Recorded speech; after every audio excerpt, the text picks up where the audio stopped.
നീണ്ട സംവാദങ്ങൾക്കൊടുവിൽ ട്രംപിന്റെ one big beautiful ബില്ലിന് അന്തിമ അംഗീകാരം നൽകി യുഎസ് ജനപ്രതിനിധി സഭ. ഇനി ട്രംപിന്റെ ഒരൊറ്റ ഒപ്പോടെ ബിൽ നിയമമാകും. റിപ്പബ്ലിക്കൻ ഭൂരിപക്ഷമുള്ള സഭയിൽ 218 വോട്ടുകളോടെയാണ് ബില്ല് പാസ്സായത്. 2 റിപ്പബ്ലിക്കൻ അംഗങ്ങൾ കൂറുമാറി. പരാജയം സുനിശ്ചിതമായിരുന്നിട്ടും 8 മണിക്കൂർ 46 മിനിറ്റ് തുടർച്ചയായി പ്രസംഗിച്ച് ഡെമോക്രാറ്റിക് നേതാവ് ഹക്കീം ജെഫ്രീസ് ക്യാപിറ്റോളിൽ പുതിയ റെക്കോർഡും സ്വന്തമാക്കി. ഒരു രാത്രിയും പകലും നീണ്ട സംവാദങ്ങൾക്കും സമ്മർദ്ദങ്ങൾക്കുമാണ് ക്യാപിറ്റോൾ സാക്ഷ്യം വഹിച്ചത്. രാവിലെ 9 മണിക്ക് ആരംഭിച്ച സഭ വോട്ടെടുപ്പോടെ ബില്ല് പാസാക്കിയപ്പോഴേക്കും അടുത്ത ദിവസം ഉച്ചയ്ക്ക് 2:30 സമയം. 435 അംഗങ്ങളുള്ള സഭയിൽ ഭൂരിപക്ഷത്തിന് വേണ്ടത് 218 വോട്ടുകളായിരുന്നു. 212 ഡെമോക്രാറ്റ് അംഗങ്ങളും ബില്ലിനെ എതിർത്തു. 2 റിപ്പബ്ലിക്കൻ അംഗങ്ങൾ കൂറുമാറി. ഒടുവിൽ കൃത്യം 218 വോട്ടോടെ ട്രംപിന്റെ വിവാദ ബജറ്റ് ബില്ല് അന്തിമ അംഗീകാരം നേടി.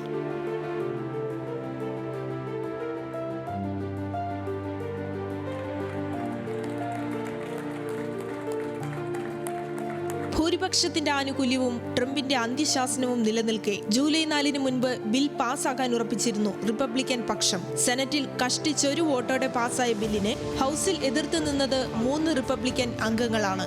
ഇതിൽ കെന്റക്കിയുടെ തോമസ് മാസിയും പെൻസിൽവാനിയയുടെ ബ്രയാൻ ഫിറ്റ്സ് പാട്രിക്കും നിലപാടിൽ ഉറച്ചു നിന്നു. സൗത്ത് കരോലിന അംഗം റാൽഫ് നോർമാനും മാത്രമാണ് അവസാന നിമിഷം മനംമാറ്റമുണ്ടായത്.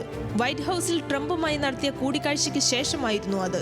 ബില്ലിന് ലഭിച്ച 218ാമത് വോട്ടും നോർമാന്റേതായിരുന്നു. The yeas are 218, the nays are 214. The motion is adopted.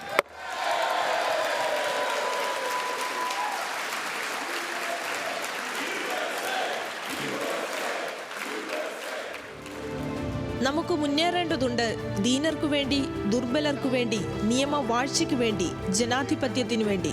Martin Luther കിങ്ങിന്റെ ഈ വാചകങ്ങൾ ഓർമ്മിച്ചാണ് ഡെമോക്രാറ്റിക് നേതാവ് ഹക്കീം ജെഫ്രീസ് സഭയിലെ 8 മണിക്കൂർ 46 മിനിറ്റ് നീണ്ട പ്രസംഗം അവസാനിപ്പിച്ചത്. 2018 നാൻസി പെലോസിയുടെ 8 മണിക്കൂർ 7 മിനിറ്റ് പ്രസംഗത്തിന്റെയും 2021 കെവിൻ മക്കാർത്തിയുടെ 8 മണിക്കൂർ 32 മിനിറ്റ് നീണ്ട പ്രസംഗത്തിന്റെയും റെക്കോർഡ് തകർത്ത് സഭയുടെ ചരിത്രത്തിലെ ഏറ്റവും ദൈർഘ്യമേറിയ പ്രസംഗമായി മാറിയത്. ബില്ല് പാസാക്കുന്നതിന് മുൻപ് പരമാവധി സമയം പാഴാക്കാനായിരുന്നു ഡെമോക്രാറ്റുകളുടെ ശ്രമം. പ്രസംഗത്തിലുടനീളം ട്രംപിന്റെ ബില്ലിനെ ബിഗ് അഗ്ലി ബില്ലെന്ന് ആവർത്തിച്ച് വിളിച്ചു പ്രതിപക്ഷ നേതാവ് ഹക്കീം ജെഫ്രീസ്.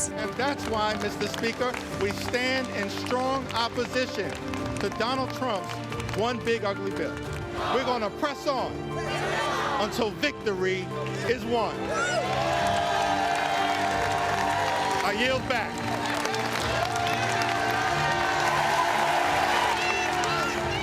ഹൗസ് സ്പീക്കറും റിപ്പബ്ലിക്കൻ നേതാവുമായ മെഗ് ജോൺസൺ പറഞ്ഞതുപോലെ ഈ സമയം അത്രയും ബില്ലിനായി കാത്തിരിക്കുകയായിരുന്നു പ്രസിഡന്റ് ട്രംപിന്റെ പേന. മുൻ നിശ്ചയിച്ചതുപോലെ ജൂലൈ 4 സ്വാതന്ത്ര്യ ദിനാഘോഷങ്ങളുടെ ഭാഗമായി ബില്ലിൽ ട്രംപ് ഒപ്പുവെക്കുമെന്ന് വൈറ്റ് ഹൌസ് അറിയിച്ചു. അതിർത്തി സുരക്ഷയ്ക്കും നാടുകടത്തലിനും അധിക ഫണ്ട് നീക്കിവെക്കുന്ന പ്രതിരോധ ചെലവുയർത്തുന്ന വൺ ബിഗ് ബ്യൂട്ടിഫുൾ ബിൽ പാസ്സാകുന്നതോടെ അടുത്ത കാലത്തെ ഏറ്റവും വലിയ വിജയമാണ് ട്രംപ് നേടിയിരിക്കുന്നത്. കോർപ്പറേറ്റ് നികുതിയിൽ വൻ ഇളവുകൾ വാഗ്ദാനം ചെയ്ത് 2017 ബില്ലിനെ പൊടി തട്ടിയെടുക്കുകയാണ് ബില്ലിലൂടെ ട്രംപ്. ചെലവ് വർദ്ധിക്കുമ്പോൾ പകരം വെട്ടിക്കുറയ്ക്കുന്നത് സാധാരണക്കാർക്കുള്ള ക്ഷേമ പദ്ധതികളാണ്. മെഡിക് എയ്ഡും ഫുഡ് സ്റ്റാമ്പുകളും നിയന്ത്രിക്കുന്ന ബില്ല് അടുത്ത 10 വർഷത്തിനുള്ളിൽ 12 ദശലക്ഷം അമേരിക്കക്കാരുടെ ആരോഗ്യ പരിരക്ഷ ഇല്ലാതാക്കും.